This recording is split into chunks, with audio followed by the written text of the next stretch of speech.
Hello students, welcome to online lecture of physics. तो बेटा आज आपका एटम का 6 लेक्चर है और आज हम लोग पढ़ने वाले हैं एक्सरे।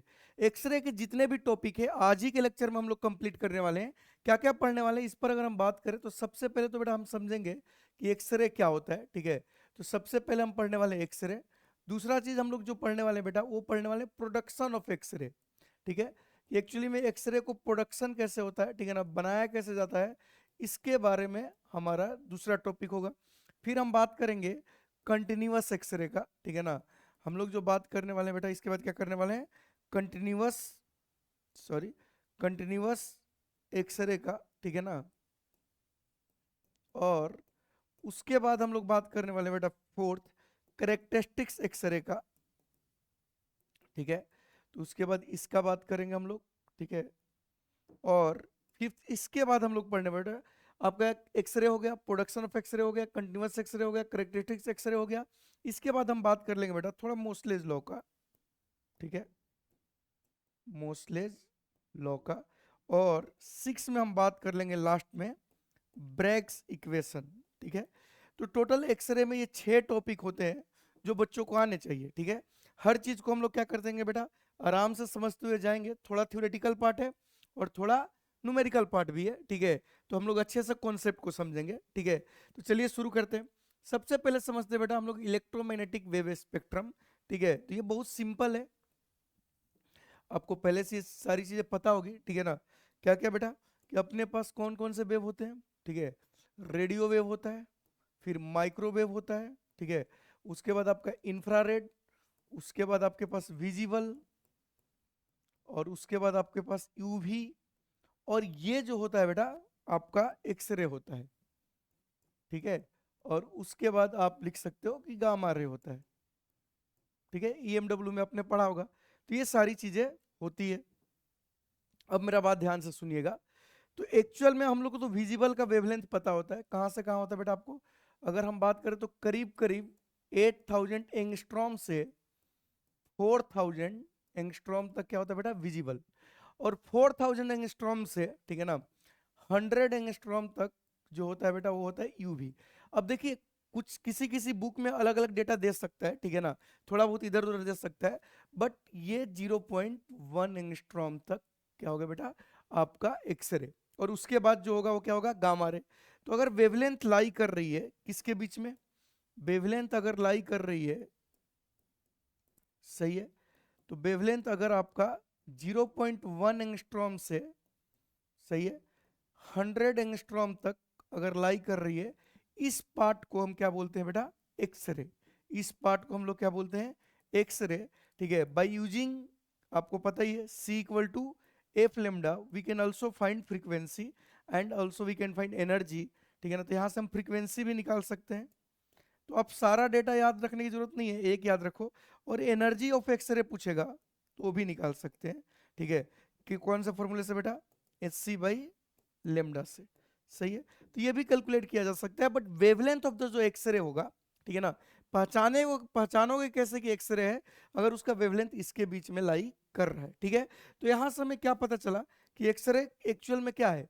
एक्सरे एक पार्ट है, ये एक पार्ट है किसका, पार्ट ऑफ ईएमडब्ल्यू है। अब इलेक्ट्रोमैग्नेटिक वेव का जो स्पीड होता है बेटा C इक्वल टू 3 × 10⁸ कहाँ होता है वैक्यूम में। सही है, अगर आपको याद हो तो ये एयर में इतना स्पीड होता है, तो इसका भी उतना ही स्पीड होगा। सही है, तो हम वेवलेंथ देख के फ्रीक्वेंसी देख के बता सकते हैं कि एक्सरे है कि नहीं है।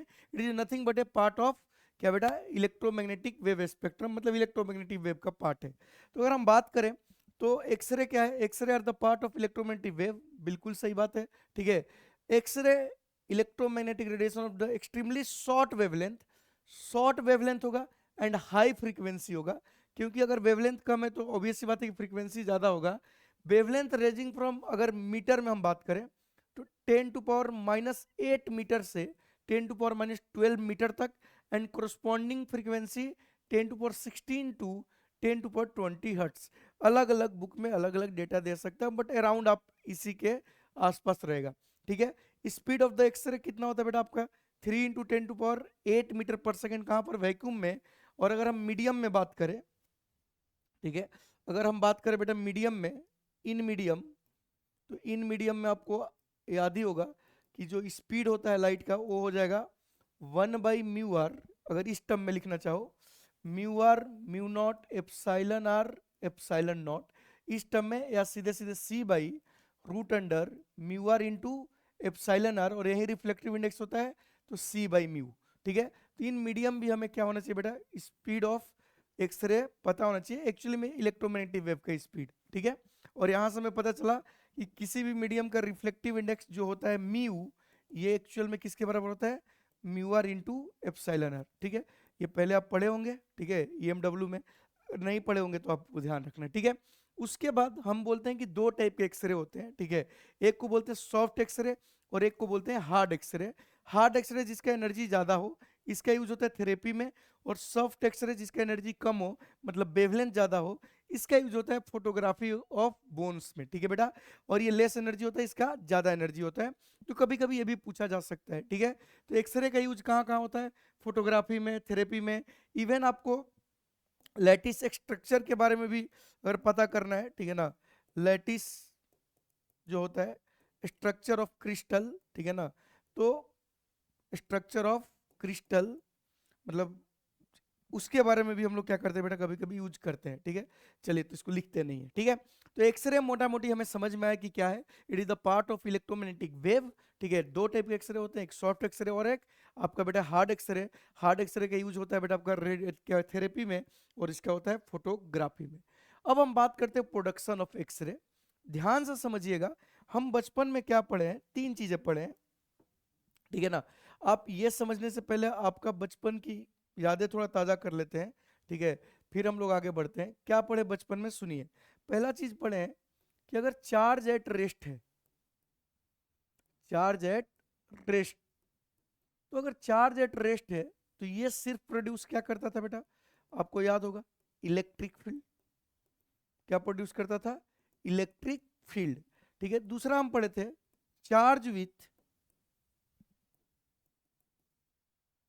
कांस्टेंट वेलोसिटी, स्पीड नहीं, कांस्टेंट वेलोसिटी। सही बेटा, अगर कोई चार्ज है जो कि कांस्टेंट वेलोसिटी से मूव कर रहा है तो ये प्रोड्यूस करता था electric field plus magnetic field. सही है, और तीसरा हमने देखा था चार्ज विथ एक्सलरेशन। ठीक है, या आप बोलो रिटार्डेशन, मतलब स्पीड कांस्टेंट नहीं है लेकिन चल रहा है। इस केस में हमें तीनों मिलता था, क्या क्या, electric field plus magnetic field, या हम लोग डायरेक्ट बोलते थे इलेक्ट्रोमैग्नेटिक वेव। क्लियर है, तो इसी कॉन्सेप्ट को हम कैसे यूज करते हैं कि बेटा ध्यान से समझिएगा, बहुत इंपॉर्टेंट है। इसको हम लोग कैसे यूज करते हैं, प्लीज थोड़ा ध्यान से। ठीक है, हम लेते हैं बेटा ऐसे बहुत सारा क्या, ठीक है, एक एटम लेते हैं, ठीक है ना, जिसका जेड ज्यादा हो। जेड ज्यादा इसलिए रखते हैं कि हमें इलेक्ट्रॉन ज्यादा मिल पाए। सही बेटा, जेड हम ज्यादा इसलिए रखते हैं कि हमें इलेक्ट्रॉन क्या मिल पाए, ज्यादा मिल पाए। ठीक है, तो ठीक है, एक मिनट, हाँ ठीक है, तो इसको जाने दो, जेड ज्यादा रखते हैं। अरे यार, ठीक है, ध्यान से सुनिएगा। तो अगर हम जेड ज्यादा रखें, कि हाँ हमें ड्रॉ करना था, ये करने नहीं दे रहे। ठीक है, चलिए, तो ये एक अपने पास एटम है। ठीक है ना बेटा, एटम है विथ हाई जेड। क्या है बेटा, हाई जेड, मतलब एटॉमिक नंबर इसका क्या है, ज्यादा है। इस एटम में, ठीक है ना, अंदर आपको पता ही है कि यहाँ न्यूक्लियस होगा। ठीक है, हम लोगों ने क्या किया कि एक इलेक्ट्रॉन को, समझिएगा, इलेक्ट्रॉन को जो कि बहुत ही एनर्जेटिक है, इसको ऐसे फेंका। अब इसके आपको भी पता है कि इसके पास भी इलेक्ट्रॉन होंगे। ठीक है ना, इसमें दो, ठीक है ना, आगे आप समझते हो, 2 8 जो भी है। ठीक है, तो ऐसे इलेक्ट्रॉन इसके पास भी है, हाई जेड वाला है। ठीक है, तो इसके पास भी इलेक्ट्रॉन है। तो जब हम क्या करते हैं कि इस इलेक्ट्रॉन को, प्लीज बेटा समझिएगा, जब इस इलेक्ट्रॉन को हम लोग क्या करते हैं, ऐसे एनर्जेटिक इलेक्ट्रॉन को इसके अंदर भेजते हैं, इसके क्या करते हैं बेटा, अंदर भेजते हैं, तो यहाँ कोलिजन होता है, और कोलिजन के कारण ये क्या होता है, रिटार्ड होता है। जैसे ही अंदर इलेक्ट्रॉन जाएगा तो इसमें क्या हो जाएगा, रिटार्डेशन आ जाएगा। क्या आ जाएगा बेटा, रिटार्डेशन आएगा। उसके कारण ये क्या जनरेट करने लगेगा, जो इलेक्ट्रॉन है ये अपने को, ठीक है ना, कलर अलग यूज कर लेते हैं, ये अपने को क्या देगा, EMW, ठीक है ना, एक्चुअल में क्या देने लगेगा, एक्सरे। तो ये आपका कॉन्सेप्ट है, ठीक है, ये आपका कॉन्सेप्ट है टू प्रोड्यूस एक्सरे। तो क्या लिखा हुआ है, x-ray are produce when high speed electron, ठीक है ना, when high speed electron accelerated through large potential difference, ठीक है ना, लार्ज पोटेंशियल डिफरेंस, ठीक है ना, strike a heavy metal target, usually tungsten होता है, and undergoes a sudden deceleration. तो उस केस में आपको जो मिलने लगता है, क्या मिलने लगता है बेटा, एक्सरे मिलने लगता है। अब ये जो इलेक्ट्रॉन आ रहा है इसका एनर्जी आपको पता है, इस इलेक्ट्रॉन का जो एनर्जी होगा शुरू में काइनेटिक एनर्जी ½ mv², जो कि बराबर होगा E/V। यहाँ पर V क्या है, पोटेंशियल डिफरेंस जो हमने अप्लाई किया है, ठीक है। तो इस केस में हमें एक्सरे मिलेगा। अब ये एक्सरे जो होता है बेटा दो टाइप का होता है। पहला टाइप जो होगा ये होगा कंटिन्यूअस, ठीक है बेटा, एक्सरे, और दूसरा जो होगा बेटा आपका करेक्टरिस्टिक्स एक्सरे। अब हमें समझना है कि ये दोनों में अंतर क्या है, सही है। तो हमें मोटा मोटी एक्सरे की कुछ बातें समझ में आ गई, ठीक है ना, कि एक्सरे क्या होता है, ठीक है, कैसे प्रोड्यूस करते हैं। टारगेट मेटल को इलेक्ट्रॉन से मारते हैं, इलेक्ट्रॉन क्या होता है बेटा, रिटार्ड होता है, जिसके कारण हमें क्या मिलता है, EMW in the form of x-ray. X-ray वाला पार्ट हमें चाहिए क्योंकि एनर्जी हम इधर से डिसाइड करेंगे, ठीक है। चलिए आगे बढ़ते हैं। अब सुनिए, प्रोडक्शन ऑफ एक्सरे, ठीक है। तो अगर आपसे कोई पूछे production of x-ray by Coolidge tube, अब ये कुलीज ट्यूब क्या होता है, इसका मैं कोशिश कर रहा हूँ रफली एक सेटअप बनाने का, ठीक है ना।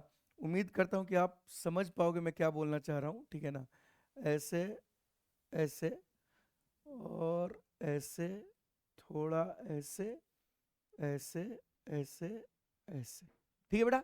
ऐसा ट्यूब होता है, वैक्यूम ट्यूब होता है, ठीक है। अब इसमें हम क्या करते हैं, ध्यान से सुनिएगा, यहाँ पर एक हम लोग लगाते हैं ऐसे क्वाइल, और इसको हम लोग ऐड कर देते हैं एक बैटरी से, ठीक है ना। इसको आप बोल सकते हो LT, क्या बोल सकते हो बेटा, LT। और इस जो ये वाला अपने पास क्या बचा हुआ है, ये वाला जो ट्यूब है इसको हम लोग हाई वोल्टेज से क्या कर देते हैं, कनेक्ट, ठीक है। ये हो गया HV। समझिएगा, वर्किंग समझिएगा, बहुत इंपॉर्टेंट पार्ट है। तो एक्चुअल में जो एक्सरे प्रोड्यूस करते हैं बाई कुलीज ट्यूब, तो कुलीज ट्यूब में दो पार्ट होता है, एक देखो ये वाला पार्ट है, ठीक है, इसको हम लोग फिलामेंट पार्ट भी बोलते हैं, ठीक है। और यहाँ पर आपका क्या होगा, एक्चुअल में टारगेट मेटल होगा, सही है। यहाँ पर ये जो है अपना, ये क्या है, टारगेट मेटल है, सही है। टारगेट मेटल, ये इंपॉर्टेंट पॉइंट है, ध्यान दे दीजिएगा। ये क्या है, टारगेट मेटल है, जो जनरली टंगस्टन होता है, हाई जेड का होता है, ठीक है ना। अब क्या होगा कि एक्चुअल में जैसे जैसे ये फिलामेंट करंट जाएगी, आई फिलामेंट, ये बहुत इंपॉर्टेंट है, ये कौन सी करंट है, फिलामेंट करंट, ठीक है बेटा, फिलामेंट करंट, फिलामेंट करंट, ठीक है। ये फिलामेंट करंट क्या करेगी, समझिएगा, ये फिलामेंट करंट क्या करेगी कि यहां पर इलेक्ट्रॉन का कराएगी थर्मोआयनिक इमिशन। तो यहां पर इलेक्ट्रॉन का क्या होगा, थर्मोआयनिक इमिशन, समझिएगा, नाम सुनते जाइएगा। क्या होगा, गर्म होगा, ये गर्म होने के बाद कैसा इमिशन होगा, थर्मोआयनिक इमिशन, ठीक है ना, थर्मोआयनिक इमिशन, ठीक है बेटा, थर्मोआयनिक इमिशन, ठीक है। एक्चुअल में reverse of photo electric effect है। फोटो इलेक्ट्रिक इफेक्ट में हम लोग क्या करते थे, फोटोन गिराते थे और वहां से हम लोग इलेक्ट्रॉन निकालते थे, यहां पर इलेक्ट्रॉन डालते हैं और हम लोग फोटोन निकालते हैं, ठीक है बेटा। तो कभी कभी इसको बोल देते हैं हम लोग कि रिवर्स ऑफ, क्या है ये, फोटो इलेक्ट्रिक इफेक्ट, सही है, जो कि हम पढ़ चुके हैं। ये क्या है बेटा, reverse of photo electric effect. अब सोचिए क्या होगा कि ये थर्मोनिक्स इमिशन से इलेक्ट्रॉन है। अब ये देखिए, ये आपका हाई वोल्टेज, सॉरी इधर हाई वोल्टेज, ये आपका हाई वोल्टेज है। अब ये हाई वोल्टेज है तो इसके अंदर इलेक्ट्रिक फील्ड इधर होगी, जो कि इलेक्ट्रॉन पे फोर्स किधर लगाएगी, इधर, और यहां से इलेक्ट्रॉन को एनर्जी प्रोवाइड कराएगी, और ये एक्सलरेट होकर इसको क्या करेगा, हीट करेगा। ऐसे इलेक्ट्रॉन जाएंगे और इसको क्या करेंगे, हीट करेंगे। और हीट करने का मतलब आपको समझ ही में आ गया कि ऐसे जाके टारगेट मैटर को हीट करेंगे, तो यहां पर आपको क्या होगा बेटा, इमिशन होगा। क्या होगा, इमिशन, सही है ना। ये क्या होगा, यहां से आपको एक्सरे मिल जाएगा, सही है। तो आपको काम समझ में आ गया। अब सोचिए, ये जैसे इसको हीट करेगा तो यहाँ पर क्या होगा बेटा, हीट लॉस होगा। जनरली 1% ही एक्सरे बनता है, 99% हीट में ही चला जाता है, बहुत एनर्जी वेस्ट होती है, ठीक है। तो ये जो टारगेट मेटल है इसकी कुछ प्रॉपर्टी रखेंगे हम लोग, ठीक। पहला इसका हाई जेड होना चाहिए। कोई पूछे हाई जेड क्यों? हाई जेड इसलिए कि जितने ज्यादा इलेक्ट्रॉन होंगे उतने कोलिजन का रिटार्डेशन का चांसेस क्या होगा बेटा, ज्यादा होगा, तो हाई जेड रखेंगे। दूसरा हाई मेल्टिंग पॉइंट भी रखेंगे। हाई मेल्टिंग पॉइंट क्यों रखेंगे? हाई मेल्टिंग पॉइंट इसलिए रखेंगे जब हीट यहाँ पर क्या होगा बेटा, डिसिपेट होगा, तो एक्चुअल में उसके कारण मेल्ट ना हो, तो जो एटम जो हम टारगेट मेटल यूज करेंगे उसका हाई ये क्या होना चाहिए, मेल्टिंग पॉइंट। तीसरा हाई स्पेसिफिक हीट भी होना चाहिए, हाई स्पेसिफिक, ठीक है ना, हीट भी होना चाहिए, हीट कैपेसिटी भी होना चाहिए, सही है।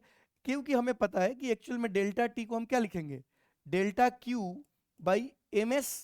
तो जितना एस ज्यादा होगा, ठीक है ना, एस हाई होगा, तो डेल्टा टी क्या होगा, कम, टेम्परेचर कम चेंज होगा, तो हाई एस भी रखते हैं, ठीक है।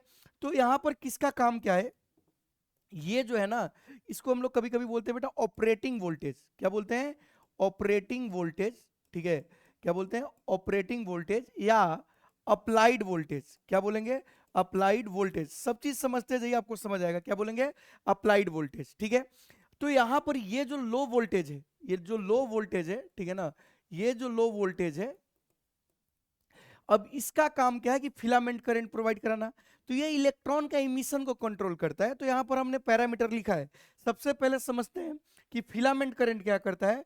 तो ये क्या करता है, हीट टंगस्टन, टंगस्टन को गर्म करता है फिलामेंट एंड इमिट इलेक्ट्रॉन्स, ठीक है ना, जो कि थर्मोआयनिक इमिशन होगा। तो इसका काम ये है, फिलामेंट करंट का काम क्या है कि वो इलेक्ट्रॉन का इमिशन कराता है।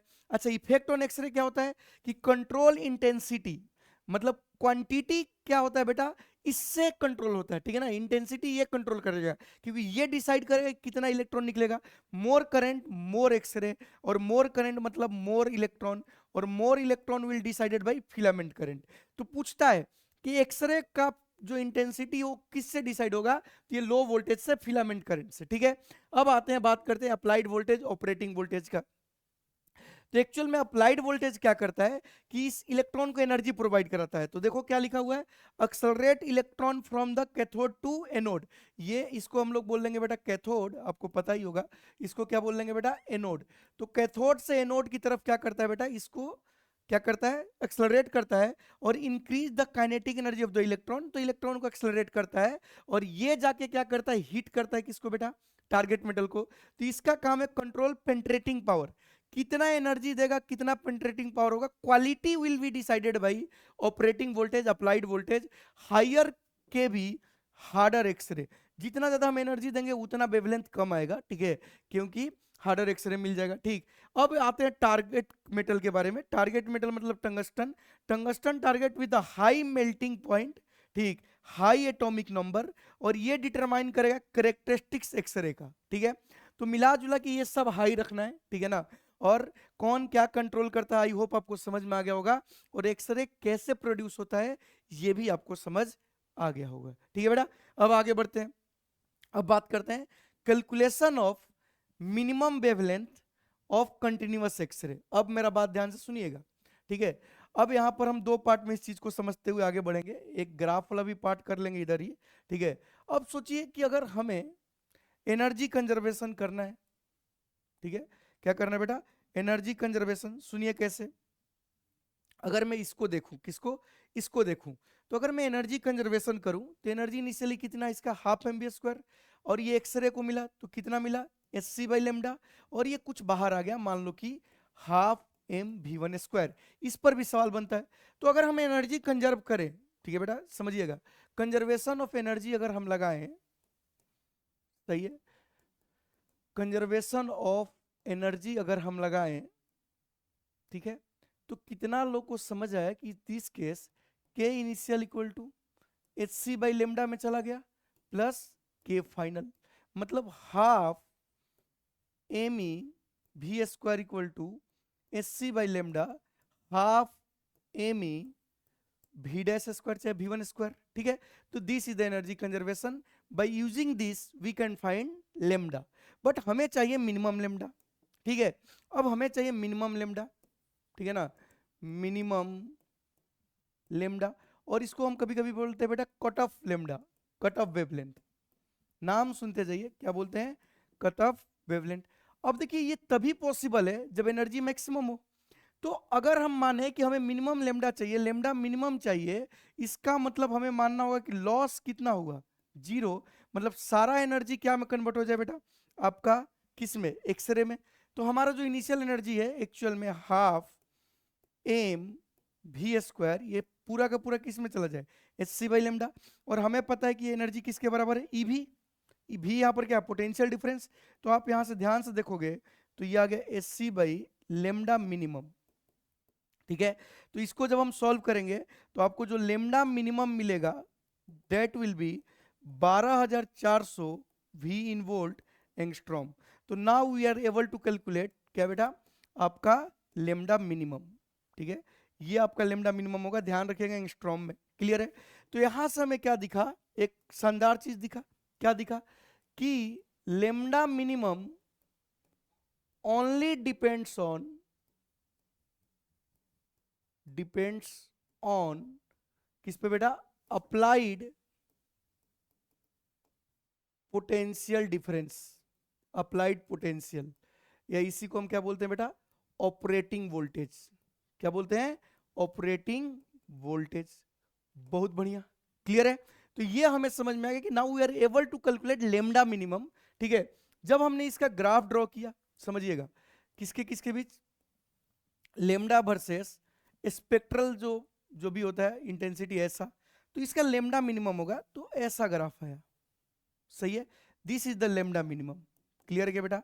अब ये बात हमें समझ आ गया, और इसको हम कौन सा एक्सरे बोलते हैं, कंटिन्यूअस एक्सरे बोलते हैं। क्या बोलते हैं बेटा, कंटिन्यूअस, ठीक है, एक्सरे, सही है, क्या बोलते हैं, कंटिन्यूअस एक्सरे बोलते हैं, ठीक है। ये आपका कंटिन्यूअस एक्सरे हो गया। अब ये lambda minimum only depends on क्या बेटा, आपका अप्लाइड वोल्टेज, ठीक है। अब इस पे सवाल पूछे जा सकते हैं, जैसे एक एग्जांपल लेते हैं आपको समझाने के लिए, बताइएगा आंसर, ठीक है। कि यहां पर ग्राफ दिया हुआ है, ठीक है ना, एक का ऑपरेटिंग वोल्टेज ऐसा आ गया, ठीक है, और दूसरा ऐसा आ गया। इसका ऑपरेटिंग वोल्टेज V1 है और इसका ऑपरेटिंग वोल्टेज V2 है, ठीक है ना। Compare V1 and V2, clear है। तो ये आपका सवाल है। तो इसका अगर हम आंसर दे तो एक लाइन का आंसर है, ठीक है। कैसे, एक्चुअल में यहां पर देखिए, अगर ध्यान से देखिएगा तो मिनिमम वेवलेंथ किसका कम है, 1 का। तो lambda 1 is less than lambda 2, मतलब lambda 1 is inversely proportional to V है, ये नीट में सवाल आ चुका है। तो जिसका लेमडा कम उसका वोल्टेज ज्यादा, मतलब यहाँ पर साफ साफ लेमडा 1 कम है तो लेमडा V1 क्या होगा, ज्यादा। तो ये आपका क्या हो गया बेटा, आंसर, ठीक है। तो ऐसे भी हम सवाल कर सकते हैं। तो now we are able to produce continuous x-ray, उसका मिनिमम वेवलेंथ निकाल सकते हैं, कौन किस पे डिपेंड करता है ये देख सकते हैं, ठीक है बेटा। इस पर बेस्ट सवाल कर लेते हैं, ठीक है। ये सवाल आपका सिंपल सा है, क्या बोल रहे हैं देखिए कि an x-ray tube is operating at 30 kilo volt, ठीक है। तो V की वैल्यू आपको दिया हुआ है 30 किलो वोल्ट, मतलब इतना वोल्ट, सही है बच्चों। आपसे पूछ रहा था minimum wavelength of x-ray coming out of the tube, मतलब लेमडा मिनिमम पूछा है। तो आप डायरेक्ट इसका कैलकुलेशन कर सकते हो, 12,400 by 30 into 10⁻³ angstrom, this will be the answer. अब अगर ध्यान से देखोगे तो आपको दिखेगा कि ये 2 जीरो से 2 जीरो काट दो, तो ये बन जाएगा 124/3, 124/3 इंटू इसको 100 लिख देंगे। ये देखिए अगर आप समझ पा रहे हो तो 4 1, ठीक है, और 3 इतने बार में कट जाएगा। तो करीब करीब जो आपका आंसर आया, ठीक है ना बेटा, एक्चुअली में कितने बार में कट गया, 4 और 1, पॉइंट आपका 3 आ जाएगा। तो करीब करीब जो आंसर है 0.413 एंगस्ट्रॉम आपका लेमडा मिनिमम आया। कौन सा हो गया आंसर बेटा, सेकंड, क्लियर है क्या। तो आप आराम से कैलकुलेट कर सकते हो लेमडा मिनिमम। ये देखिए नीट 2023 में सवाल आया था, ये क्या बोला गया है कि the minimum wavelength of x-ray produced by an electron accelerated through the potential difference V volt is proportional to. तो हमें एक ही लाइन में आंसर पता है कि लेमडा मिनिमम जो होता है बेटा, ये होता है 12,400 बाई V एंगस्ट्रॉम, मतलब lambda minimum will be proportional to 1/v। तो जो आंसर आपका आ गया वो कौन सा आ गया? थर्ड। क्लियर है? आगे बढ़ते हैं। ये देखिए बेटा, जेई 2000 मतलब जेई मेन 2021 का सवाल है। इसमें क्या बोले हैं कि ये थोड़ा बहुत इंटरेस्टिंग सवाल इसलिए बन जाता है कि बच्चे गलती कर देंगे। ये क्या बोल रहे हैं? An electron having de Broglie wavelength lambda. अब इस बार इलेक्ट्रॉन का एनर्जी नहीं दिया है, de Broglie wavelength of lambda दिया है, ठीक है। और हमसे पूछे कि cut off wavelength of x-ray बताइए, मतलब हमसे लेमडा मिनिमम पूछे हैं। अब लेमडा मिनिमम पूछे हैं, अब लेमडा मिनिमम हमें पता है, ठीक है ना, कि एच सी बाई मतलब जो भी होगा, लेमडा मिनिमम पूछे हमसे, ठीक है। अब देखिए यहां पर भी क्या करेंगे कि लेमडा मिनिमम मतलब जो इलेक्ट्रॉन का एनर्जी होगा, एनर्जी ऑफ इलेक्ट्रॉन, जो भी एनर्जी ऑफ इलेक्ट्रॉन होगा, समझिएगा ये सारा का सारा किस में बदल जाना चाहिए? H C by lambda. और तभी तो हमें लेमडा मिनिमम मिलेगा, अभी तो हमने आपको बताया, तो ये लेमडा मिनिमम होगा, ठीक है। या एक ये तरीका है, अब एनर्जी कितना होगा उसके पास, क्योंकि आप देखिए अगर आप समझ रहे हो उसका लेमडा दिया है, तो वी नो दैट कि लेमडा इक्वल टू क्या होता है? एच बाई 2m के, ठीक है। या एक और काम करते हैं, तुम्हें और आसान तरीके से बताते हैं, तुम्हें ज्यादा समझ में आएगा, ठीक है। अब हमें पता है कि लेमडा मिनिमम जो आने वाला है वो आने वाला है एच सी बाई वी से। किससे आने वाला बेटा? एच सी बाई वी से। ऑब्वियस सी बात है, यही तो होता है, वी मतलब एच सी बाई वी से, अप्लाइड वोल्टेज, ठीक है बेटा। इससे हमारा क्या आने वाला है? लेमडा आने वाला है, ठीक है। तो एक काम करते हैं, वही सही है, उससे आसानी से हो जाएगा, ठीक है। क्या बोल रहे थे? Energy of electron must be equal to क्या हो जाना चाहिए? जो एक्सरे का एनर्जी होगा, लेमडा मिनिमम हमें मिल जाएगा, कट ऑफ मिल जाएगा। एनर्जी ऑफ इलेक्ट्रॉन कैसे लिखेंगे? वी नो दैट कि लेमडा जो होगा इलेक्ट्रॉन का वो क्या होगा? √2m के। देखते जाइएगा, तो यहां से हम k निकाल सकते हैं, स्क्वायर कर दें तो H square 2m lambda square. तो this is the kinetic energy of electron, ठीक है। ये किसके बराबर होना चाहिए? H C by lambda. तो हम यहां से लिखेंगे H square 2m lambda square equal to H C by lambda minimum, ठीक है। एक एच से एक एच कैंसल, तो अगर आप ध्यान से देखोगे तो आपको लेमडा मिनिमम कितना मिल गया बेटा? 2m c lambda square by h. कौन सा ऑप्शन आ गया? कौन सा ऑप्शन आ गया? आपका फर्स्ट वन, ठीक है। तो ऐसे भी कर सकते हैं, ठीक है। आगे बढ़ते हैं। Now will talk about the characteristics x-ray, ठीक है। ये बहुत ही इंपॉर्टेंट है समझना कि एक्चुअली में करेक्टरिस्टिक्स एक्सरे क्या होता है। ध्यान से समझिएगा, आपको समझ आ जाएगा, ठीक है। कि एक्चुअल में अपने पास जो ये मेटल है, जो टारगेट मेटल है, समझाने के लिए यहां बनाते हैं, ठीक है ना। थोड़े इसके फॉन्ट कम कर लेते हैं, ठीक है। ये जो मेटल है, ठीक है, हो गया। ये जो भी है 3-4 बना लेते हैं, ठीक है बेटा। तो जो ये आपके मेटल है, चलिए, ठीक है, ठीक है, ये जो टारगेट मेटल है, ठीक है। और इस पे जब इलेक्ट्रॉन आएगा, तो अगर आपको पता हो तो आप बचपन में पढ़े हो, ये न्यूक्लियस हो गया, इसको बोलते हैं K-L-M-N, ठीक है। या इसको हम लोग दिखाना चाहें तो ऐसे दिखा दे देंगे, ठीक है बेटा। कैसे? ध्यान से सुनिए, इसको हम ऐसे भी दिखा सकते हैं, ऐसे, अगर आपको याद हो तो ऐसे, ठीक है। थोड़े पास पास आते जाएंगे ऊपर जाके, ठीक है। और आपको ये पहले से पता है, इसको हम बोलते हैं K-L-M। जो भी आपको ऊपर जाओगे तो जो भी होगा, ये N1 इक्वल टू 1 है, मतलब N इक्वल टू 1 है, ये N इक्वल टू 2 है, N इक्वल टू 3 है, N इक्वल टू 4 है, N इक्वल टू 5 है, ये इन्फिनिटी तक जाएगा। अब हमारा बात ध्यान से सुनिएगा, ठीक है बेटा। जब ये इलेक्ट्रॉन आ रहा था, ये जो इलेक्ट्रॉन आ रहा था और इधर आके टकरा रहा था, तो इस केस में जो एनर्जी रिलीज कर रहा था इलेक्ट्रॉन, तो क्या होता है कि कभी कभी जो इलेक्ट्रॉन प्रेजेंट है, टारगेट मेटल में तो बहुत सारे इलेक्ट्रॉन प्रेजेंट है, तो जो इलेक्ट्रॉन प्रेजेंट है इधर, जो भी है, ये क्या करते हैं ना कि एनर्जी लेके जंप कर जाते हैं। क्या कर जाते हैं बेटा? ऐसे जंप कर जाते हैं। जैसे ही जंप करते हैं तो यहां पर क्या क्रिएट हो जाता है? वैकेंसी। तो कोई ऊपर वाला कूद के आके इसको मतलब फील्ड करता है। तो इस केस में क्या होगा, जब ऊपर वाला नीचे कूदेगा तो यहां पर huge amount of energy release होगी। क्या रिलीज होगी बेटा, एनर्जी रिलीज होगी।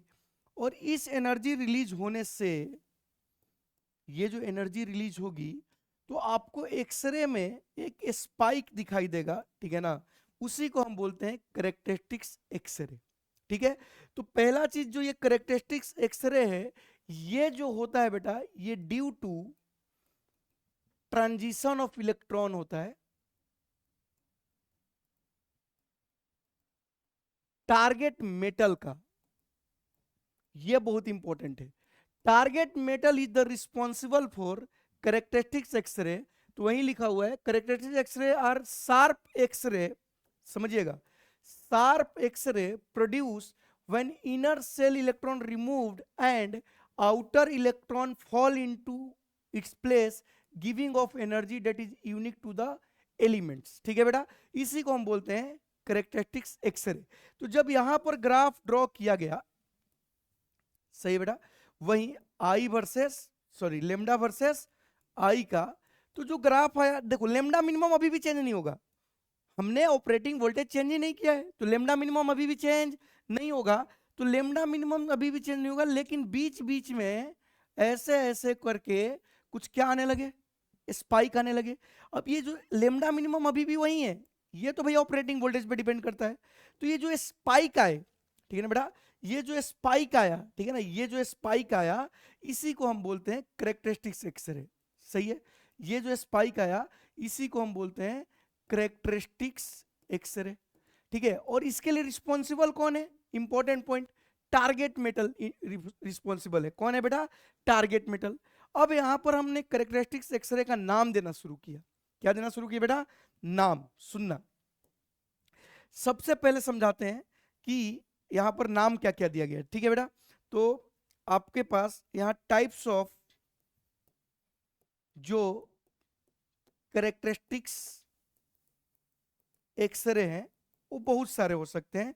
जनरली, ठीक है ना, हमारे पास मिलेगा के अल्फा, के बीटा, के गामा, ठीक है, या आपको मिल जाएगा L alpha, L beta, L gamma. ठीक है, ऐसा ही आगे बढ़ सकता है, अल्फा बीटा गामा। ठीक है, एम का भी हो सकता है, ये होता है। ठीक है, इसको मैं समझाने की कोशिश करता हूँ क्या है ये। ठीक है, एम बीटा, एम गामा, क्योंकि इस पे सवाल पूछे जाते हैं। ठीक है बेटा, तो ध्यान से सुनिएगा, ये बहुत सा सिंपल सा ये कहानी है कि अगर, चलिए ये बताता हूं। ठीक है, ये आपका हो गया। ठीक है, एक और ले लेते हैं। ठीक है, ठीक है, चलो एक और, थोड़ा ये नीचे, ये हो गया। ठीक है बेटा, और एक ले लेते हैं ऐसे। ठीक है, अब समझिएगा, ये अपने पास n इक्वल टू 1 है। अगर यहां वाला इलेक्ट्रॉन कूद के यहां आया के सेल में, कहीं से भी कूद के कहा आए, के सेल में, या यहां से यहां कूद के आया किस सेल में, के सेल में, या यहां से यहां कूद के आया के सेल में। ठीक है, तो इसको हम लोग बोलते हैं के करेक्टरिस्टिक्स, और इसका जो नाम होगा, इसका नाम देते हैं हम लोग बेटा, ये जो है, प्यार से सुनिएगा, समझिएगा, ये जो है इसका नाम है के अल्फा, इसका नाम है के बीटा, और इसका नाम है के गामा। तो अगर मैं बात करूं के करेक्टरिस्टिक्स का, ठीक है ना, के सेल में जब कूदे, जंप टू के सेल, ठीक है ना, तो अगर के सेल में जंप लिखने से बेहतर क्या है कि इसको लिखो फॉल टू के सेल। अगर ये फॉल टू के सेल हो गया, के सेल मतलब कितना लोग को समझ में कि n1 की वैल्यू 1, मतलब फाइनली अगर 1 में वो कूद जाएगा तो उसको हम क्या बोलते हैं बेटा, एक्चुअली में के करेक्टरिस्टिक्स बोलते हैं। ठीक है, और इसमें जो वेवलेंथ निकलेगा इसको बोलेंगे लेमडा अल्फा, इसको बोलेंगे लेमडा, एक्चुअल में ऐसे बोलेंगे, सुनिए, लेमडा के अल्फा, इसको बोलेंगे लेमडा बीट, मतलब लेमडा के बीटा। ठीक है, इसको, इसका वेवलेंथ को क्या बोलेंगे, लेमडा आपका के गामा, ऐसे। ठीक है बेटा, ऐसे ही अगर यहां से 2 में कूद रहे हैं, कहीं से भी कहां कूद रहे हैं, 2 में, कहीं से भी आके कहां कूद रहे हैं, 2 में, मतलब एम सेल में जब कूद रहे हैं, ठीक है, एम सेल में, तो इस केस में आपका जो नामकरण होगा ये होगा आपका, सॉरी सॉरी एम नहीं, अरे एल आएगा ना, एल सेल में अगर कूद रहे हैं तो ये होगा आपका एल गामा, ये होगा आपका एल बीटा, और ये आपका होगा एल अल्फा। मतलब एल सेल का मतलब N1 की वैल्यू फिक्स हो गई 2, तो it is like Lyman Balmer, ठीक है। तो के अल्फा के बीटा के गामा समझ आ गया, ठीक है, आपको L alpha L beta L gamma समझ में आ गया। अगला आप चाहो तो ऐसे ही हो जाएगा बेटा आपका पास, ये हो जाएगा आपका एम सेल में जब कूदेंगे तो ये आपका हो जाएगा एम अल्फा, ठीक है, उसके बाद एम बीटा, ठीक है। तो आपको समझ में, अल्फा बीटा मतलब नेवर का बात हो रहा है, अल्फा मतलब उसके ऊपर से, बीटा मतलब उसके ऊपर से, गामा मतलब उसके ऊपर से, तो ये भी नाम दिए जाते हैं, ठीक है बेटा। तो फॉल टू के सेल, तो के अल्फा बोलने का मतलब ये हुआ कि N2 equal to 2 N1 equal to 1 में कूदे, ठीक है। के बीटा बोलने का मतलब हुआ कि N2 इक्वल टू 3 से N1 इक्वल टू 1 में ही कूदे, और के गामा बोलने का मतलब यही हुआ कि N2 इक्वल टू 4 से आपका N1 इक्वल टू 1 में कूदे, ठीक है बेटा। तो ये बात तो हमें समझ में आ गया। ऐसे ही हम किसके लिए लिख सकते हैं, आपका एल के लिए भी, ठीक है, फॉल टू एल सेल, तो इसके लिए भी आप लिख सकते हो कि आपका एल अल्फा का मतलब हुआ कि एक्चुअल में ट्रांजिशन कहां से हुआ होगा, 3 से 2 में, सही है। एल बीटा का मतलब हुआ कि 4 से 2 में, और एल गामा का मतलब हुआ आपका 5 से 2 में। क्लियर क्या बेटा। तो ये एल अल्फा एल बीटा के अल्फा के बीटा के गामा क्या है, आप समझ में, एकदम लाइमन जैसा ही है, ठीक है। अब जो इंटरेस्टिंग चीज हमें समझना है, ये तो नामकरण हम समझ लिए, ठीक है बेटा, ये भी समझ लिए, ठीक है। अब ये सवाल कैसे पूछते हैं, ठीक है ना।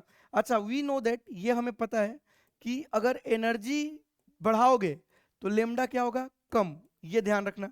तो अगर मैं देखूं तो सबसे ज्यादा एनर्जी किस में है, अगर मैं थोड़ा कंपेयर करना चाहूं तो के अल्फा के बीटा के गामा, तो हमेशा एनर्जी जो होगा गामा में ज्यादा होगा, गामा का एनर्जी हमेशा ज्यादा होगा बीटा से, और बीटा से एनर्जी मतलब बीटा ज्यादा होगा आपके अल्फा से, क्योंकि समझ ही गए आप कैसे बोल रहे हैं, यहां से यहां कूदेगा और यहां से यहां कूदेगा, तो इस केस में एनर्जी ज्यादा रिलीज होगी।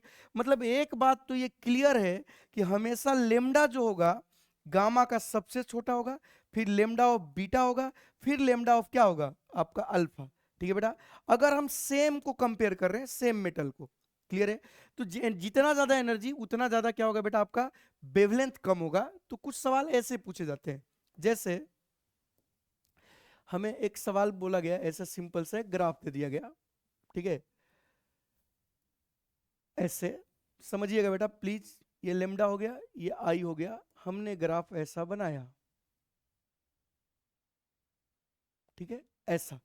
अब इस सवाल में आपसे पूछा गया, ठीक है ना, इसका नाम दे दिए 1 और इसका नाम दे दिए 2, तो आपको बताना है कि के अल्फा कौन है और के बीटा कौन है। तो एकदम सिंपल दिमाग लगा के आप बताइए क्या आंसर होगा, एकदम सिंपल, आपको कोई रॉकेट साइंस नहीं लगाना है, ठीक है बेटा। अब हमें पता है, ठीक है ना, कि ये वाली जो वेवलेंथ है, समझिए कैसे सॉल्व करते हैं, सॉल्व करना समझना जरूरी है, ठीक है।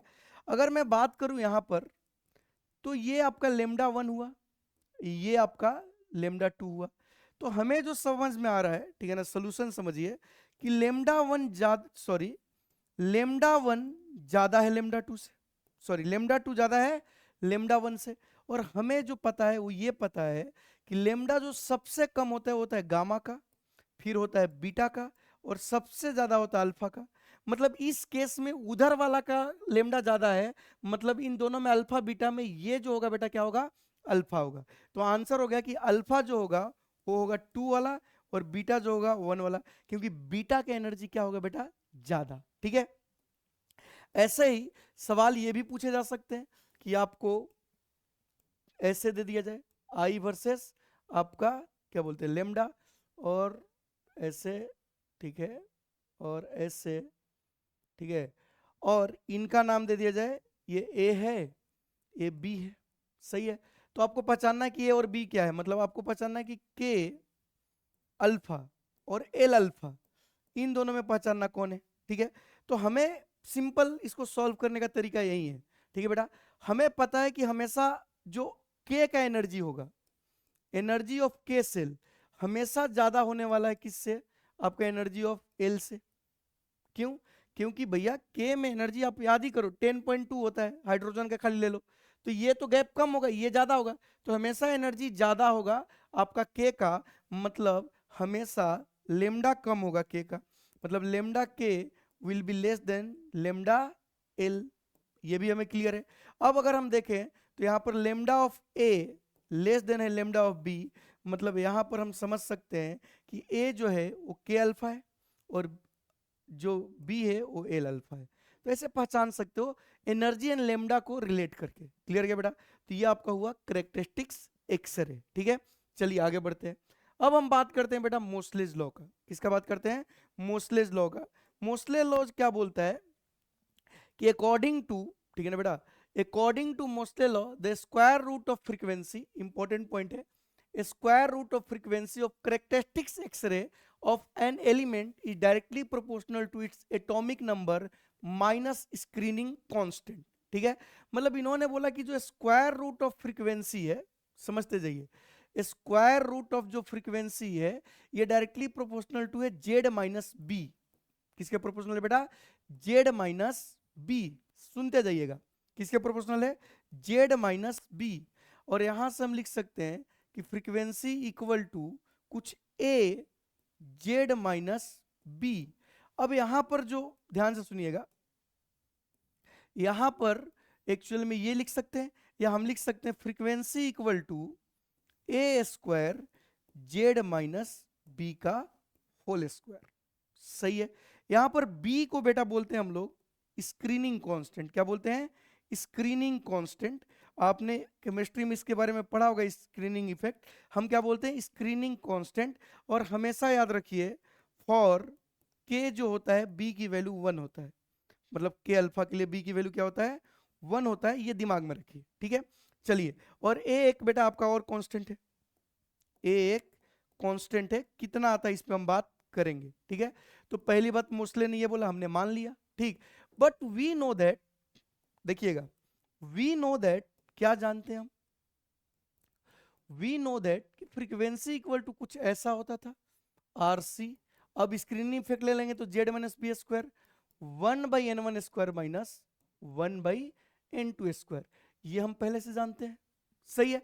अब इसको मैंने बोला इक्वेशन 1 और इसको बोला इक्वेशन 2, और हमने क्या कर दिया? Compare, comparing equation 1 and 2। तो जब इक्वेशन 1 एंड 2 को हमने कंपेयर किया तो फ्रीक्वेंसी को क्या किया बेटा? बराबर। तो जब हमने फ्रीक्वेंसी को बराबर किया तो हमारे पास जो आ गया a square Z minus B का whole square equal to R C, ठीक है बेटा, R C Z minus B का whole square 1/n1 square by 1/n2 square. सही है, 1/n2 स्क्वायर। ठीक है बेटा, ध्यान से सुनिएगा, बहुत इंटरेस्टिंग चीज आने वाला है। 1/n2 स्क्वायर, तो आप देखो तो ये वाला हम काट देते हैं करीब करीब बराबर। तो यहां से जो ए की वैल्यू आ गई, जो किसकी वैल्यू आ गई बेटा? ए की वैल्यू आ गई, ये आ गई root under r c 1/n1 square minus 1/n2 square. शानदार रिजल्ट है बेटा, इसको कभी भूलने का नहीं, क्योंकि मैं आगे बताऊंगा ये क्यों भूलने लायक नहीं है। तो ए की वैल्यू आ गई, ठीक है। तो हम ए की वैल्यू निकाल सकते हैं, तो हम फ्रीक्वेंसी भी निकाल सकते हैं, ठीक है। तो अगर हम चाहें तो यहां से उसको कंपेयर कर सकते हैं, ए की जगह वैल्यू रख सकते हैं इसका, ठीक है बेटा। कंपेयर करने से पता चल गया, और ये ए क्या है? कांस्टेंट। अब इस बात को और थोड़ा आगे बढ़ाते हैं बेटा, ये ध्यान रखना सब, अभी मैं सवाल कराने वाला हूँ, ये ध्यान रखना, ये ध्यान रखना, बी की वैल्यू ध्यान रखना, ठीक है। अब समझिए, अच्छा सवाल अभी नहीं, अब कुछ और समझाना चाहते हैं आपको, ठीक है, ध्यान से समझिएगा, ठीक है। तो एक चीज तो ये समझाना चाहेंगे हम कि find value of A for के अल्फा, ठीक है। तो अगर ऐसा सवाल आ गया तो हम सिंपल इसको कैसे कर देंगे बेटा? हमें पता है कि ए की वैल्यू रूट अंडर क्या होती है? R c 1/n1 square minus 1/n2 square, 1/n1 square minus 1/n2 square. ऐसा क्यों इंपॉर्टेंट है? क्योंकि बहुत ही प्यारा सवाल पूछा जाता है। रूट अंडर, ठीक है, रूट अंडर ठीक है ना बेटा। रूट अंडर आर सी के अल्फा के लिए ये 1 हो जाएगा और ये 1/4 हो जाएगा। तो आप ध्यान से देखो तो ए की वैल्यू क्या आ गई, रूट अंडर 3RC/4। तो हम किसी भी ट्रांजिशन के लिए ए की वैल्यू निकाल सकते हैं एक्सरे में। चलिए ये तो एक अच्छी चीज हुई कि हम किसी भी चीज का ए निकाल सकते हैं, ठीक है। अब ध्यान से मेरा बात सुनना, ठीक है ना। यहां पर अकॉर्डिंग टू मोस्ले हम ग्राफ ड्रॉ करने वाले हैं, ग्राफ बिटवीन, ठीक है, ग्राफ बिटवीन, ठीक है, graph between root f versus z, ठीक है बेटा। हमने जब मोस्ले ने ये ग्राफ ड्रॉ किया रूट एफ वर्सेस जेड, तो देखिए क्या हुआ, ठीक है, समझिएगा क्या हुआ, ठीक है बेटा। जब उन्होंने ये ग्राफ ड्रॉ किया किसके बीच, आपका कौन है भाई साहब, ये फ्रीक्वेंसी वर्सेस जेड, सही बेटा, किसके बीच, फ्रीक्वेंसी वर्सेस जेड। इन्होंने अलग अलग मतलब एटॉमिक नंबर के जो ग्राफ ड्रॉ किए, तो इन्होंने क्या देखा कि स्ट्रेट लाइन आया लेकिन not passing through the origin, ऐसा कुछ आया, समझ आया, ऐसा कुछ आया। अब इंटरेस्टिंग चीज है कि इसका इक्वेशन क्या है। हमें पता है कि फ्रीक्वेंसी इक्वल टू क्या होगा, ए रूट अंडर सॉरी ए, ठीक है ना, जेड माइनस बी, मतलब रूट एफ वर्सेस ये, तो रूट एफ की वैल्यू तो ये होता है, सही है, ए जेड माइनस बी। मतलब यहां से एक सिंपल चीज समझ में आया कि slope of root f and z graph जो होगा वो किसके बराबर होगा, ए का। तो सम टाइम वो क्या करते हैं बेटा, स्लोप पूछ लेते हैं। क्या पूछ लेते हैं, स्लोप पूछ लेते हैं। स्लोप पूछने का मतलब यही है कि वो तुमसे ए जानना चाहते हैं। क्या जानना चाहते हैं, ए। तो मोस्ले लॉ से हमें क्या पता है, जब हम स्क्रीनिंग इफेक्ट को कंसीडर करेंगे तो कभी कभी पूछते हैं कि अगर हमने एक ग्राफ ड्रॉ किया के अल्फा का, ठीक है ना, तो स्लोप ऑफ द ग्राफ बताइए। तो आप स्लोप भी बता सकते हो। तो कभी पूछा गया कि मोस्ले लॉ का ग्राफ कैसा होता है, तो आंसर है स्ट्रेट लाइन। आंसर क्या है, स्ट्रेट लाइन, ठीक है ना। और ये ऐसे आके अपना इंटरसेप्ट करना होगा not passing through origin, not passing through origin, सही है। तो स्ट्रेट लाइन होता है नॉट पासिंग थ्रू ओरिजिन, और इसका स्लोप जो होता है बेटा, जो रूट एफ और इसके बीच के ग्राफ का जो स्लोप होता है ये आपका होता है ए के बराबर। क्लियर है, तो ये मोस्टली हो गया। अब इस पर देखते हैं कि सवाल कैसे पूछे जाते हैं, ठीक है। तो पहला सवाल देखिए क्या है, बहुत ही सिंपल।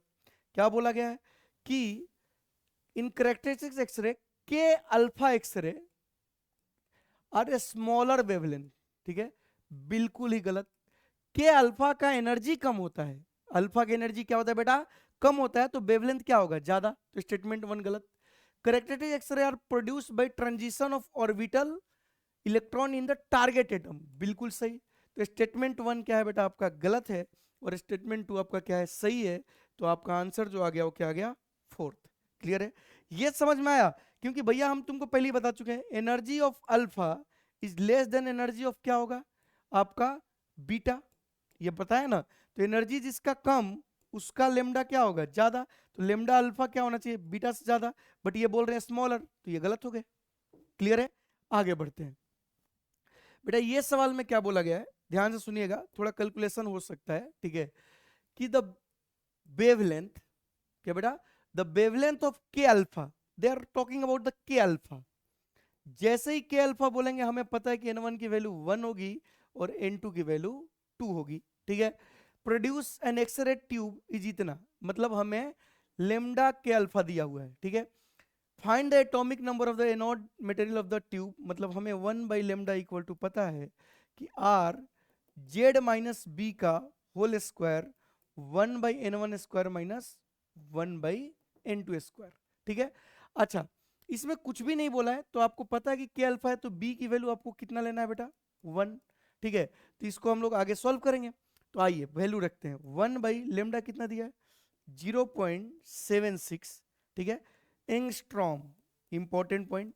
अच्छा, आर की वैल्यू कितना लोग को याद है, 1/r की वैल्यू हमने बताया था कितना, 912 एंगस्ट्रॉम। 1/r की वैल्यू 912 एंगस्ट्रॉम, तो वो आर की value 1/912 angstrom. Z minus b की वैल्यू 1 है का होल स्क्वायर, ये के अल्फा है तो ये आ गया, सही है। अब देखिए एंगस्ट्रॉम से एंगस्ट्रॉम कैंसल, ठीक, तो ये आ गया 912, सुनिएगा 912 बाई 0.76 इक्वल टू z-1 का होल स्क्वायर, ये आ गया 3/4। अब इंटरेस्टिंग चीज है कि यहां से अगर हम देखें तो ध्यान से सुनिएगा, z-1 का होल स्क्वायर कितना आ गया, मल्टीप्लाई करते हैं 912 इंटू 4 इंटू 100 बाई 76 इंटू 3, मतलब ये पॉइंट को मैंने ऊपर ले गया तो 100 लिख सकता हूं। अगर तुम ध्यान से देखोगे तो ये कैंसल आउट होंगे, ठीक है, ये क्या होंगे बेटा, कैंसल आउट होंगे 12 बार में, ठीक है ना, आप कर लेना गुना, और ये जाएगा फिर 4 बार में, तो z-1 का होल स्क्वायर आ गया आपका 1600, तो z-1 की वैल्यू आ गई 40, मतलब z इक्वल टू क्या आ गया बेटा आपका 41। तो जो आपका टारगेट मेटल है उसका z कितना है 41, तो आंसर कौन सा हो गया बेटा फर्स्ट। क्लियर है, आगे बढ़ते हैं। यहां पर देखिए क्या बोला है कि अच्छा यहां पर बोल दिया कि के अल्फा एंड के बीटा के लिए v की वैल्यू 1 लो, मतलब दोनों के लिए 1 लेना है।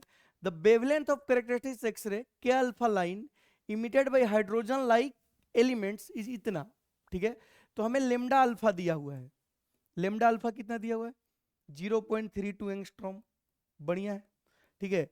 आगे अगर हम बात करें what would be the wavelength of lambda beta, तो हमें लेमडा बीटा पूछा हुआ है, सही है। अच्छा लेमडा बीटा पूछा हुआ है तो ऑब्वियस सी बात है कि हम क्या लिखेंगे, अगर इसका इक्वेशन लिखेंगे तो क्या लिखेंगे 1/लेमडा अल्फा, सही है, आर z-b का होल स्क्वायर, अल्फा है तो कितना लोगों को समझ में 1 - 1/4 आएगा क्योंकि वो k मेंशन कर चुके हैं, और जब मैं बीटा लिखूंगा तो क्या लिखूंगा 1/लेमडा बीटा, आर z-b ही लिखो, ऐसे देने की जरूरत ही नहीं थी, क्या आएगा 1/(1 - 1/9), क्योंकि ये भी तो के बीटा है तो 1 तो फिक्स है।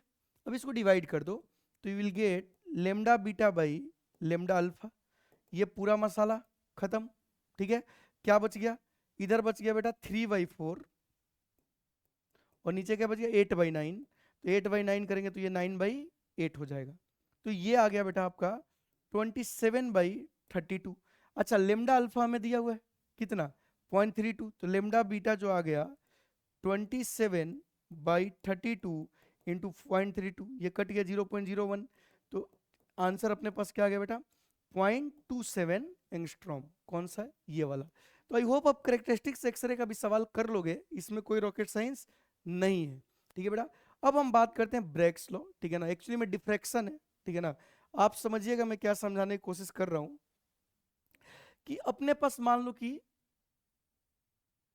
ठीक है ना, ऐसा कोई एक क्रिस्टल है, ऐसा कोई एक क्या है बेटा अपने पास क्रिस्टल है, ठीक है, एक क्रिस्टल है, समझिएगा। एक्चुअल में ये कैसा है कि यहां पर अपने पास एटॉमिक लेयर है, ये क्या बेटा एटॉमिक लेयर है, ठीक है, इसको एटॉमिक लेयर है, और इस एटॉमिक लेयर के बीच का डिस्टेंस डी है, सुनते जाइएगा कौन क्या है डी है, ठीक है बेटा क्या है डी है, तो यहां पर डी क्या है डिस्टेंस, ठीक है बेटा डी क्या है डिस्टेंस बिटवीन एटॉमिक लेयर, ठीक है एटॉमिक लेयर, ठीक है पहला चीज, ठीक है। अब मान लो कि इस पे एक्सरे आके गिरा, ऐसे एक्सरे आया, इधर से एक्सरे आया, ठीक है, ये एक्सरे आया इंसिडेंट एक्सरे, ठीक है, और ये आया, ठीक है, और ऐसे निकल गया यहीं से, और एक और ले लेते हैं जो इधर आया और इधर से निकल गया, ठीक है। अब देखना यहाँ पर बच्चे क्या गलती करते हैं, एंगल ऑफ इंसिडेंट हम नहीं ले रहे हैं, हम यहाँ पर एंगल ऑफ ग्लैंसिंग ले रहे हैं, ये थीटा ले रहे हैं, ठीक है बेटा। तो आप समझिएगा यहाँ पर थीटा क्या है एंगल ऑफ ग्लैंसिंग या ग्लांसिंग जो भी बोल रहे हैं, ठीक है। अब देखिए ये दो जो वेव आए, जो ये कौन सा है दो वेव आए, तो आप समझ सकते हो कि यहां से यहां तक तो कोई पाथ डिफरेंस है ही नहीं, और यहां पर भी यहां से यहां तक कोई पाथ डिफरेंस है ही नहीं, ठीक है। तो जो ये पाथ डिफरेंस आया टेक्निकली, जो ये क्या है बेटा आपका जो पाथ डिफरेंस आया, ठीक है ना, वो ये वाला आया, अब समझिएगा ये कैसे डिराइव करना है, ध्यान से सुनिएगा, ठीक है। ये गया, ऐसे गया, देखिए आपको समझाता हूं कि ये अगर मैं मानूं ये तो हमें डी दिया हुआ है, अब अगर हम इसको आगे बढ़ाएं और इसको आगे बढ़ाएं तो ये पार्ट डिफरेंस ये और यही तो है, समझिएगा, यही तो पार्ट डिफरेंस आया। तो अगर मैं इसको x बोल लूं, इसको x बोल लूं, तो कितना लोग को समझ में आया कि जो पाथ डिफरेंस आएगा, ठीक है बेटा, डेल्टा x, ये कितना आएगा 2x। अगर तुम ध्यान से देखोगे थोड़ा बहुत, अगर आपको ज्योमेट्री आता है तो वी कैन सी कि ये अगर थीटा हुआ तो ये वाला तो 90 माइनस थीटा हुआ, तो ये भी क्या हो गया थीटा, और ये दूरी अपने पास d है, तो ये x की वैल्यू कितनी आ जाएगी d साइन थीटा। तो आप देख सकते हो बेटा कि यहाँ पर पार्ट डिफरेंस जो आ गया वो क्या आ गया 2d साइन थीटा। क्लियर है। तो ये जो ब्रेग्स लॉ है, ऐसे हमने क्रिस्टल पे जब एटॉमिक लेयर का डिस्टेंस डी है, एक्सरे को गिराया, तो इसीलिए क्रिस्टल का भी स्ट्रक्चर पता करने का काम आता है। तो ये आपका 2d साइन थीटा हो गया। अब फॉर, बचपन से पढ़ते आ रहे हैं, कंस्ट्रक्टिव या ऐसे बोलो मैक्सिमा, कितना लोगों को समझ में कि path difference must be equal to क्या होना चाहिए एन लेमडा। तो यहां से आपका ब्रेग्स इक्वेशन बन के आ गया 2d sine theta equal to n lambda. तो इसको हमें ध्यान रखना है, ठीक है। थीटा एंगल ऑफ इंसिडेंट नहीं है, थीटा यहां पर एंगल ऑफ ग्लेंसिंग है। डी जो है बेटा आपका क्या है, डिस्टेंस बिटवीन एटॉमिक लेयर है, ठीक है। तो इस पे भी सवाल बनता है, कैसे सवाल बनता है ये देखिए, इस टाइप के।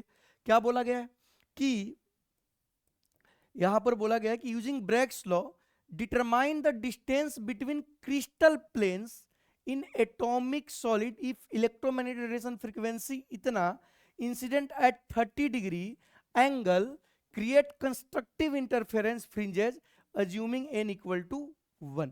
क्लियर क्या बेटा, मतलब ये ब्रेग्स इक्वेशन की बात कर रहे हैं और n की वैल्यू 1 दी है, तो हम क्या लिखेंगे 2d sine theta equal to n lambda, ठीक है। एंगल एंगल लिखते हैं 2d साइन कितना दिया बेटा 30 डिग्री इक्वल टू n1 लेना है इंटू लेमडा। तो यहां से देखो ये साइन 30 और ये कट गया, मतलब d की वैल्यू लेमडा के बराबर आएगा, सही है। अब लेमडा कैसे निकालें, हमें पता है कि c इक्वल टू क्या होता है f lambda, c equal to क्या होता है एफ लेमडा। तो बेटा हम यहां से क्या निकाल लेंगे लेमडा, तो d इक्वल टू लेमडा, और लेमडा इक्वल टू क्या आ जाएगा बेटा आपका c बाई एफ, कितना आ जाएगा c बाई एफ। c की वैल्यू कितनी है 3 इंटू 10⁸ 8, और आपका f की वैल्यू कितना है बेटा 6 इंटू 10⁻17। अगर आप समझ पा रहे हो तो यहाँ से जो एटॉमिक लेयर का डिस्टेंस है ये मिल गया कितना 1/2 इंटू 10⁻9, ठीक है। या इसको लिख सकते हो 0.5 इंटू 10⁻9, या 5 इंटू 10⁻10, मतलब जो आपका एटॉमिक लेयर का डिस्टेंस आ गया, ये आ गया आपका आंसर 5 एंगस्ट्रॉम। क्लियर है बेटा, तो आंसर कौन सा हो गया फोर्थ। क्लियर है। तो आज हमने सारा केस देख लिया किसका बेटा, आपका एक्सरे का प्रोडक्शन कैसे होता है, मोस्ले लॉज क्या है, ये सारी चीजों को हमने कोशिश किया एक लेक्चर में कंप्लीट करने के लिए। तो आज के लिए बस इतना ही बेटा, मिलते हैं नेक्स्ट लेक्चर में, बाय, टेक केयर।